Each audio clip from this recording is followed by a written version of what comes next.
know fear. We've been there, done that, right?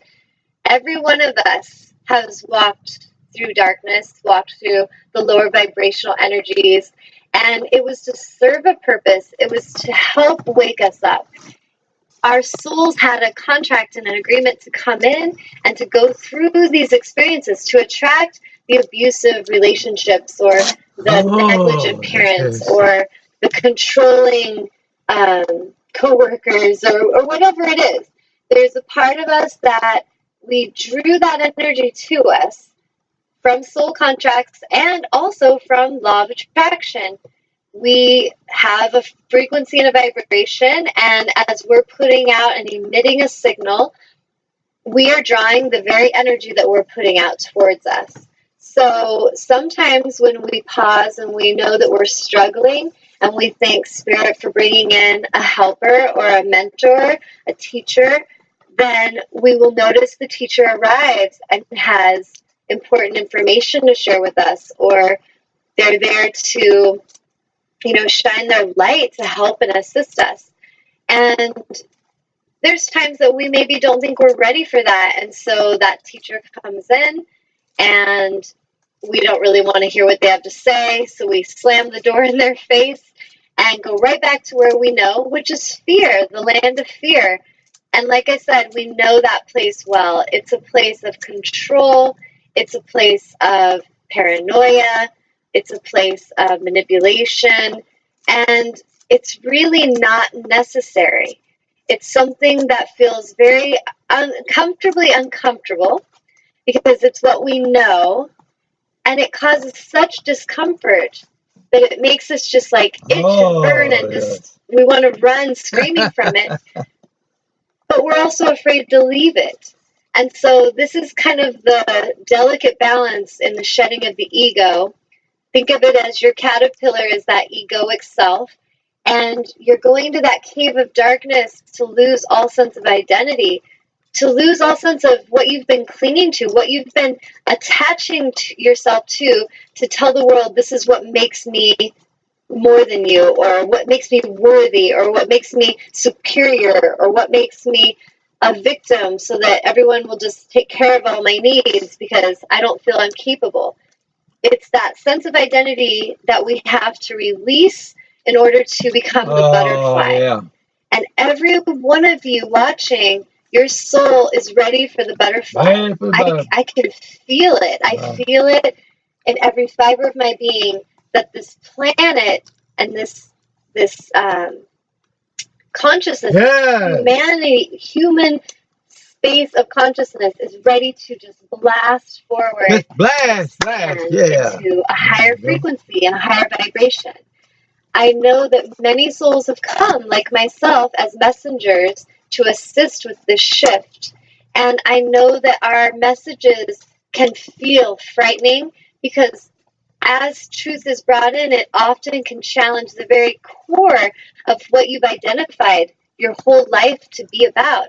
It could challenge the very structure that you attach yourself to. However, if your foundation's been shaky and your foundation has not brought you prosperity and love and abundance and feelings of safety and not safety meaning I can just control, but this true feeling of safety and inner peace.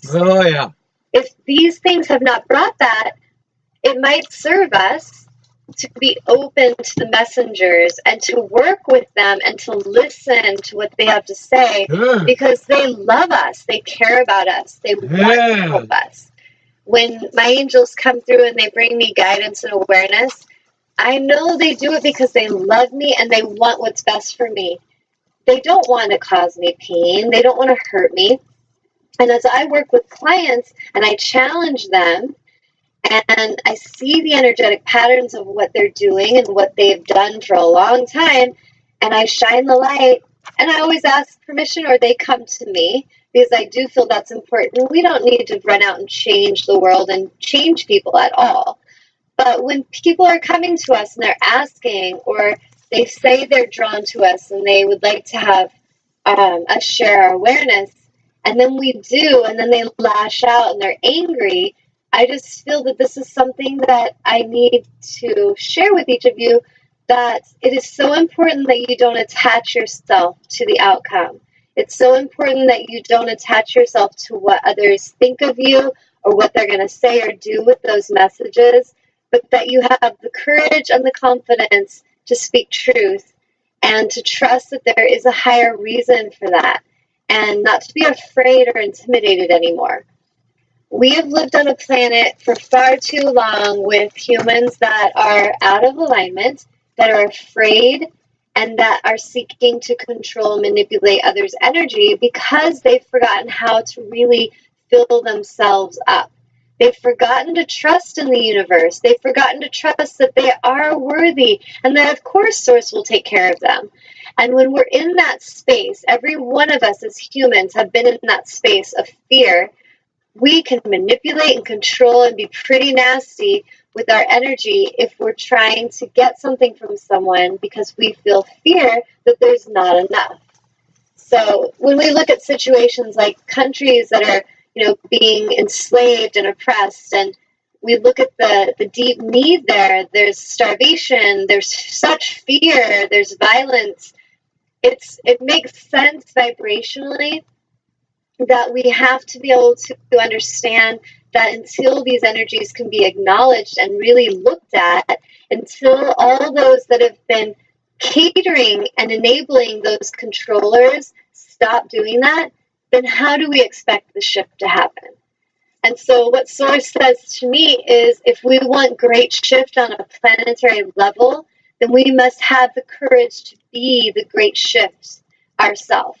We must be the vessels for that shift. We must be the vessels for that light and that truth. We must stand together with courage and leadership and not be afraid and cower to those who project a sense of control and power over us or others. I have been on this planet long enough to observe how the game is played, and the game is changing. And I feel as more of us awaken and we come into our power, we're really going to have a chance to shift things on a global scale. So it's important that we remember our own alignment, that the ascension symptoms that you're going through, that is all a process that's got to happen for you. So some of you maybe are, having intensity in your life to the point where what once was tolerated, what once you could handle being around, you cannot handle it now. You cannot handle being around low vibrational energy. Just being around fearful ones that are controllers really makes your stomach turn. It makes your back muscles tight. It makes you feel sick, gives you headaches. We got to really start paying attention to how our bodies are talking to us. Our bodies are communicating with us and telling us, hey, this environment sucks. Like, this environment straight up sucks. And there is no love here. I feel like I'm suffocating here. I feel like it's poisonous. It feels toxic. Every one of you watching has this awareness. When you're in an environment or you're with someone and their energy feels off and it feels toxic, you feel it. The deal is what do we do about that? Do we just cater to those people? Do we just keep giving them our energy? Do we keep, bowing to them and submitting to them out of fear of what they may do if we challenge them? That is your opportunity, is to start challenging those energies and stop reacting to them, stop catering to them. We don't have to fight them. We don't need to fight it within ourselves or externally, because sometimes that battle can happen internally. You may have this ego war of self-doubt or fear in your own worth. Many of you are being challenged, Source tells me right now. Many of you the darkness has moved in and it's pushing on you, and your egos are lying to you. They are telling you you're nothing, you're not worth it. Why should you even live? What's the point? What's all this even about? Who cares? Let me just go get high. Let me go check out. Let me go get drunk, or, do something to escape this crappy life because I feel I have no power. That is the ego voice, and it is full of shit. I'll just say that. It is total bullshit. And we have to start really recognizing that ego voice for what it is and laugh at it. Like, truly have a sense of humor about it and not take it so serious, but catch it and go, you know what? No, go sit down. Like, you never help me. That voice is always in there trying to tell me there's lack and fear and I need to control and I need to get whatever I need. It's not true. And as we choose to go into meditation, we choose to go connect with nature and connect with source and ask for guidance, ask to be filled up, like, fill me up. Let my light just radiate and shine to all those who are ready for this truth and this wisdom. Source will fill you up and source will heal you and source will shine and light the way for you. But you must be quiet and still to be able to even hear that intuition, to be able to hear that inner voice of wisdom, because it's a gentle voice. And it's like a lot of the souls on the planet that are the most beautiful earth angels you could ever have called for. And they're here and they're gentle. And you often tread on them. You often disrespect them and ignore them and treat them as if they're nothing because they're gentle. And I'm here to say, these gentle souls are some of the most powerful souls you could ever meet in your life. And some of you listening are those souls. And don't forget your power. Do not buy into the BS that you're weak, because you're not. You are so powerful, and your light and your love is so needed here. And it's so time for each of us to wake up and really think about what we're doing to each other and what these games are about, because they're not necessary. This ascension process of self-love is to come into a place where we embody love, where we are love in action. And as we are that light, everything we do, every thought, every action will come from a place of love. And that includes self-love. That means as I'm giving out, as I'm sharing and connecting, this giving also benefits myself. It also benefits my own life. It's no longer a giving and giving and giving until there's emptiness and you're depleted and then you're pissed off because you've given and everyone's taken, but no one's given anything back. That's coming from a misaligned energy in you of feeling you're not worthy, feeling an emptiness.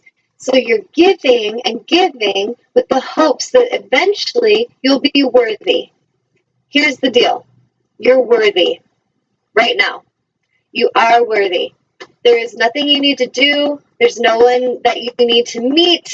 No famous person's autograph you need. There's no certificate you need. None of it is ever going to fill that emptiness.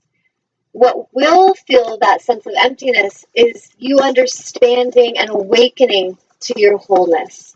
Realizing you are whole. You are healed now. Calling that in. Thanking your angels and guides for assisting you with healing.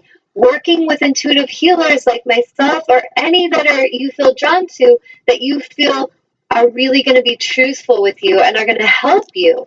That's how we're going to shift. We need to start really taking our power back, and we need to do our work, because nobody out there is going to be able to do my work.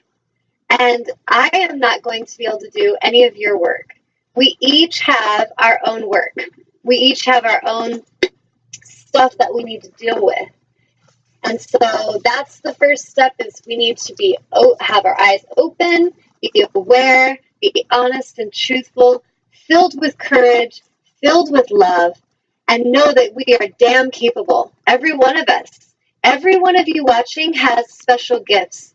Amnon's behind the scenes, and he is making this show happen with his magic and his understanding of electronics. And without him, I could not give you this message. At least not in this way. Yay! And so with that, like, we need to see the value in every soul that connects with us. We're not here to sit on pedestals and feel superior to others. And it's something I've observed, especially, and this is sad to say, but I've experienced this in the realm of healers so much. Healers, doctors, teachers that come into the space and they forget that they are also students. They forget that they are one